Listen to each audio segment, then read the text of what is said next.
welcome to Chemistry Class bersama Miss Herlina Fitri. Dan di video kali ini kita akan belajar tentang materi kimia kelas 11, yaitu hidrokarbon. Let's check this.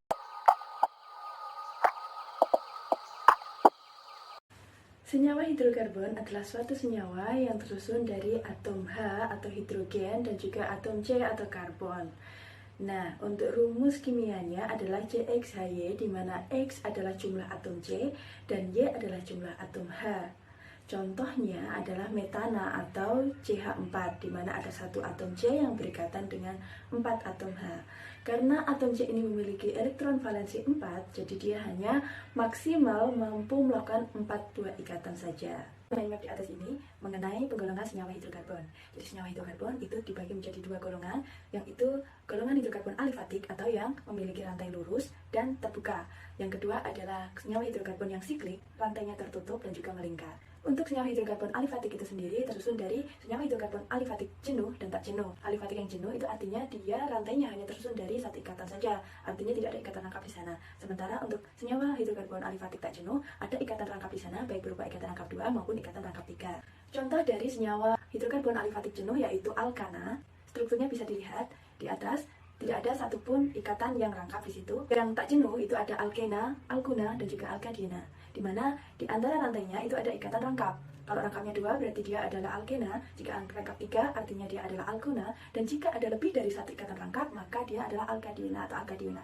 Kita lanjut ke golongan yang kedua, yaitu hidrokarbon siklik, di mana tidak ada ujungnya, jadi rantainya itu selalu berputar satu sama lain. Ada dua golongan dari hidrokarbon siklik, yaitu alisiklik dan juga aromatik. Untuk alisiklik sendiri ada alisiklik jenuh dan juga tak jenuh. Jika di dalam rantai itu tadi tidak ada satupun yang ikatan rangkap, maka dia rantai alisiklik jenuh. Sementara jika ada salah satu ikatan yang berikatan rangkap, maka dia termasuk alisiklik tak jenuh. Contohnya adalah sikloalkana untuk yang jenuh dan ada sikloalkena untuk yang alisiklik tak jenuh. Berikutnya kita lanjut ke golongan siklik aromatik, contohnya adalah benzen. Bentuknya bisa dilihat seperti di atas, seperti cincin, dan juga ikatan rangkapnya berselang-seling. Baik, selanjutnya kita akan belajar tentang struktur umum dan juga tata nama hidrokarbon. Secara umum, itu hidrokarbon terdiri dari dua bagian, yaitu rantai utama dan juga cabang. Rantai utama itu yang menentukan apakah dia termasuk alkana, alkena, atau alkuna. Kalau alkana maka dia biasanya diakhiri dengan ana, jika alkena akan diakhiri dengan ena, dan juga jika alkuna maka dia akan diakhiri dengan una. Sebelumnya, untuk menentukan rantai utama kita harus tahu dulu jumlah C-nya, yang jumlah C-nya terpanjang atau terbanyak, ya. Nah, jumlah C akhirnya itu akan menentukan namanya. Misalnya saja, bisa lihat di tabel sebelah kiri, apabila ada 5 atom C totalnya, maka di situ awalannya adalah pent. Dan jika tidak ada rantai rangkap, maka dia adalah alkana, maka namanya adalah pentana. Seperti itu. Tapi jika jumlah atom C-nya ada 5 dan ada ikatan rangkap 2 di sana, maka dia adalah pentena, karena dia adalah alkena. Dan jika jumlah atom C-nya 5, tapi ada ikatan rangkap 3, maka di situ adalah alkuna. Ya kan? Maka sebutannya adalah pentona.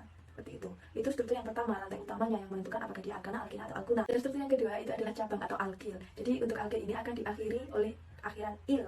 Untuk depannya sama seperti tabel sebelah kiri. Jadi jika di cabang itu ada satu atom C saja, awalannya met, akhirnya il, jadi menjadi metil.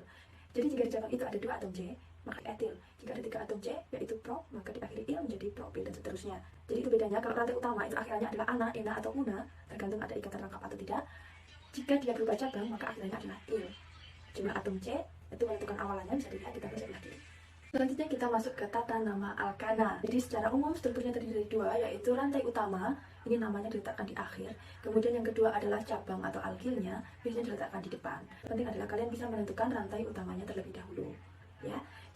Untuk menentukan rantai utama, maka cari yang paling panjang, rantai ada C-nya yang paling banyak, kemudian dilalui paling banyak cabang. Penomorannya akan dimulai dari ujung yang paling dekat dengan cabang. Jika posisinya cabang itu sama, maka cari dari yang paling banyak dilalui nanti. Tuh. Kemudian diakhiri dengan ana, karena alkana, maka diakhiri dengan kata-kata ana. Untuk yang kedua adalah menentukan cabangnya. Cabang itu adalah C yang tidak termasuk dalam rantai utama. Nah, cabang di sini, jika ada lebih dari 1, maka tuliskan posisinya ada di nempel di rantai C yang keberapa. Baru diikuti oleh nama cabangnya. Jadi kalau cabangnya terdiri dari 1 atom C, maka dia metil, kalau 2 etil, dan seterusnya. Untuk lebih jelasnya kita lihat contoh di sebelah kiri atas. Di situ ada 6 atom C, ya. Yang paling panjang itu ada 6 atom C. Kalau 6 itu berarti hex, karena ini alkuna maka jadi hexana, taruh di belakang. Kemudian kita cari cabangnya. Jadi yang rantai utama itu yang ditebeli atau di highlight dengan warna biru. Selain itu berarti adalah cabang. Di situ ada 2 buah cabang metil kan? Ada 2 atom C, 2 buah atom C di posisi yang berbeda.